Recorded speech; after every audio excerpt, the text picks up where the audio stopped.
Let's talk about case studies. People generally think they need one big long format case study which they'll write in their Behance or Medium or Notion for them to actually go and crack a job. The thing is, that's a misconception.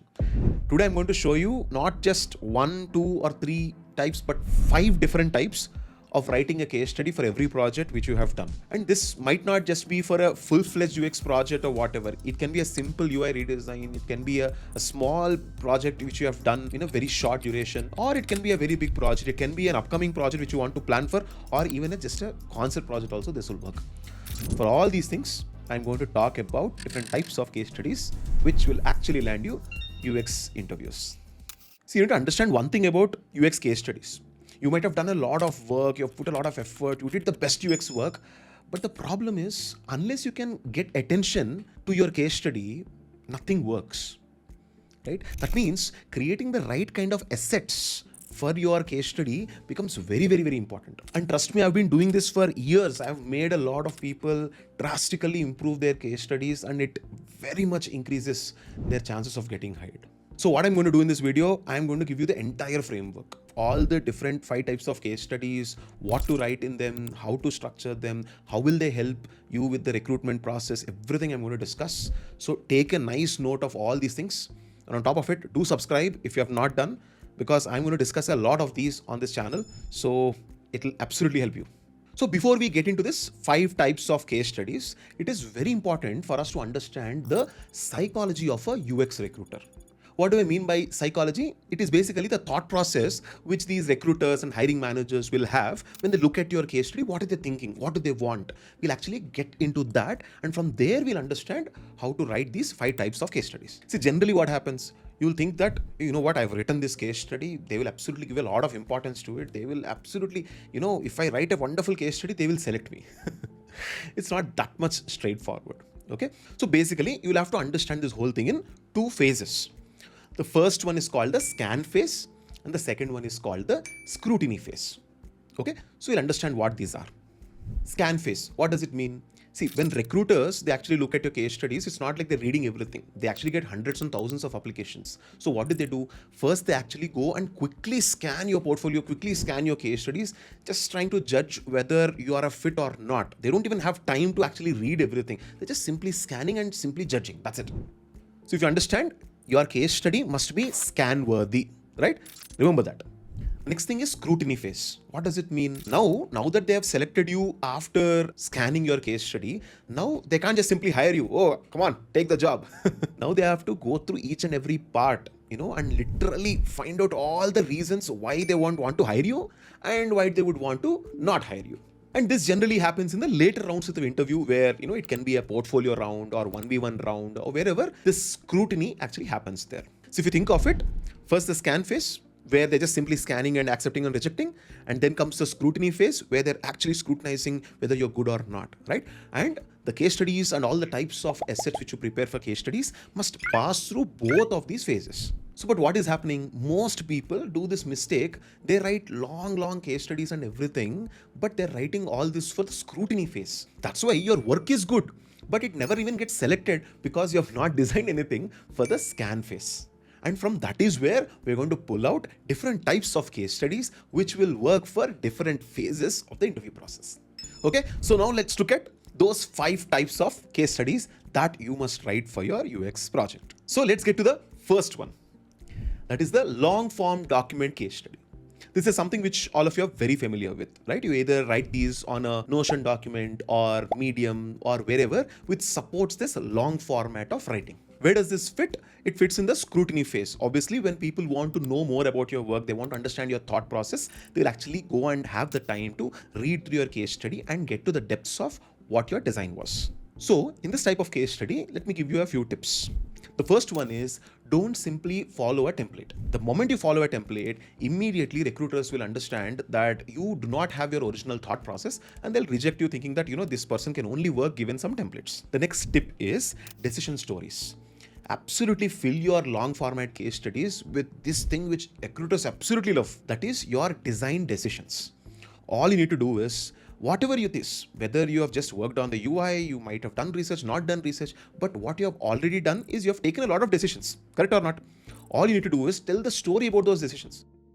what was the situation, what is the decision you took, and what are the action items you had. Simply write these stories and your case study will be very, very good, because in scrutiny phase, recruiters are actually looking for that only. Because tomorrow when you start working for the company, what do they need? If given a situation, can you make a very good decision or not? That's exactly what they're looking for. So now that you understand this, there is one additional tip I'll give you. Because in scrutiny phase, they will read your long format case studies. Sometimes what happens is recruiters and hiring managers, they will come prepared looking at whatever detailed case study you have given. The tip is simple. They'll ask you questions trying to literally crush you on whatever you already written. So 100% be prepared about every word that you have written and every decision that you are speaking about. Now let's get to the next type of case study. The second type, that is the presentation deck case study. What is this? Here, what you're doing is the same project, you're explaining it with a bunch of slides, giving highlights of what your work is. Okay, you might ask me, Anudeep, we have done that in that long format case study. How is it different from this slide deck? The difference is the way you use it. The long format case study, you're actually giving it to the recruiters, they're coming and reading it and you're explaining it, right? But the presentation case study is going to help you during the live presentation of your work. So what happens is, let us say in your portfolio round, they're going to ask you, hey, can you please talk about some of the previous projects you have done? During that time, you can't literally open one big document and start reading it, right? So instead, if you have this presentation version, which will have highlights and some of the images and everything, just to capture the heart of what you have done, you can talk about it more and show less on the screen. So that is where this case study will drastically help. I have an additional tip for you. If at all you are in a portfolio presentation round, this is what you can do and it will absolutely help you. What you need to do is take a prototype link on Figma, give it to the recruiters. Before you start the presentation, make them experience the prototype on their phone. Let them actually tap and understand the experience and feel it as if they are users. Then you start your presentation, everything will change for you. So with that, we will now go to the next type of case study, type 3, that is the video case study. So what is this video case study? Simple. You need to make a quick 2-minute video of the experience that you have created. You can say, hey, you know what is there, Anudeep? I'll just, make a video of my prototype. Small difference. What I want you to do is, instead of making the direct video, make a video of a video. I'll explain. You should be holding your phone and you're using the prototype over there and you're explaining what is happening like a story. And you are shooting and making the video of that, right? So this should be your video case study. So where is this important? Where do really people have the time to actually watch? If you think of it, this video can actually go in your LinkedIn profile or Instagram profile, your social profiles.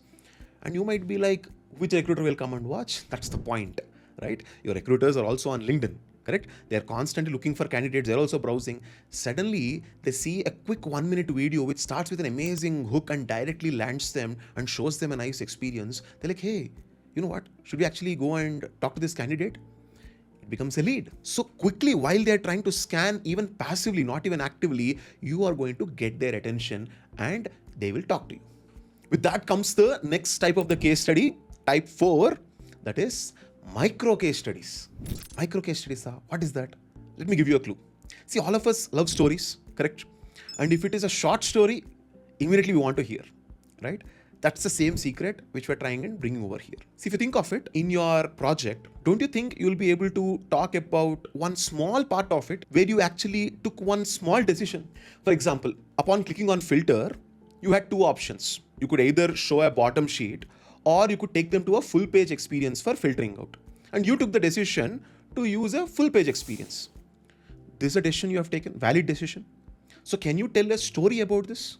Do you understand what is happening? There are a sea of candidates who are just showing big case studies, a lot of work, and it is very difficult for recruiters. Arey, how much should I actually read? But instead, you are grabbing their attention directly with one micro decision, which you directly go and talk to them about. So that's why this is very powerful. I know. You're asking, where do I put this? How do I tell this? Obviously, you can make a decision story wala screen, that main screen, whatever, like showcasing that big full page filter, and write the entire decision as a story and put it on LinkedIn. And I'll give you one additional tip over here. The thing is about micro case studies, they're so small, right? You can write a lot of them. You don't have to restrict to writing only one. Unlike a big case study, you can only write one. Even that is very difficult for writing for a big project. right? But micro case studies, many you can do. So all you can do is split your project into like 10 micro case studies and post them once in a while. Like every week you post one decision.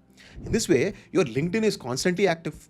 People will start engaging with you, right? People will directly have conversations with you, and you have very high chance that they themselves will reach you. Inbound leads will happen because of the interest they are showing on your posts. And that brings us to the last but very, very important type of the case study. Type 5, the verbal case study. This is arguably the most missed form of case study. People do amazing stuff when it comes to, writing documents or making presentations or making posts. But can they speak about their work in a very good manner? Not really. And that's exactly what this case study is about. You need to always have a version of a verbal case study. That means you are very, very prepared about your project, that whatever time frame that is given to you, you can really explain about your project without any assistance. Let us say you're given 1 minute. You can talk about your project, you can talk about what is the impact, nicely hook them with that, tell them what are the decisions you have made and what are the action items which you'll do in the future. Let us say they give you half an hour, you can still talk in detail about your project without anything. Verbal case study. You completely rehearse and practice everything that you have done. Very, very powerful. Why? Because you need to understand one thing. The assets and all these things only are up to a certain stage. They have to start trusting you as a person. And that happens through the conversation you are actually having. The actual hiring decision is from those conversations. It is not simply about, okay, I'll ask one question, did he give the right answer or not? No, absolutely not. Anyone you talk to, they'll tell you, hiring is about the conversation. And for the conversation to happen in a very, very good manner, you need to be absolutely be prepared for the verbal case study. But let me warn you one thing. You cannot wing this randomly. You have to be prepared because it can happen anytime. This comes in multiple stages. It can happen during a phone screen round where, let us say, a recruiter calls you and asks you, hey, can you please explain about yourself and the work you did? You should be prepared, right? And it can also come in a completely RAS round where a senior manager is trying to understand about you and quickly, they ask you and you should be able to tell, right? Or any of the interview rounds, you should be able to tell this. And therefore, you should very much be prepared. And what do you prepare? You need to be very specific, direct design decisions which will start having a great impression about you. Direct headlines like newspaper headlines, right? When news starts, you will have those headlines in the starting, right? Those kind of headlines, those trailers, that is what you need to be prepared. And let me tell you, if you do this, you will absolutely be separated from a lot of other people. Because hardly anyone does all these things. Even there are a lot of people who are going to watch this video, they are not going to end up doing all of this. But if you have all the 5 types of the case studies which I've spoken about, there's a very, very, very high chance that they will select you because you know very clearly about what you're thinking about that is coming in your long form case study. You can present very well and talk about your ideas and design decisions very well, which is coming in your presentation type case study. You can really, really showcase and create a great impact through your video case study. You can always go and split up and attract the attention of multiple people through your micro case studies. And ultimately, you can talk very well about anything which you have done in your project using your verbal case study. You yourself imagine, if you are this prepared, what will block you from actually making you getting hired? So I hope you will get started right now on making these 5 types of UX case studies. I'll see you again with another video. So stay subscribed, hit that like button, and do share this video with anyone whom you feel absolutely needs this, right? Because this kind of advice is very rare out there. So do share it to them and see you again.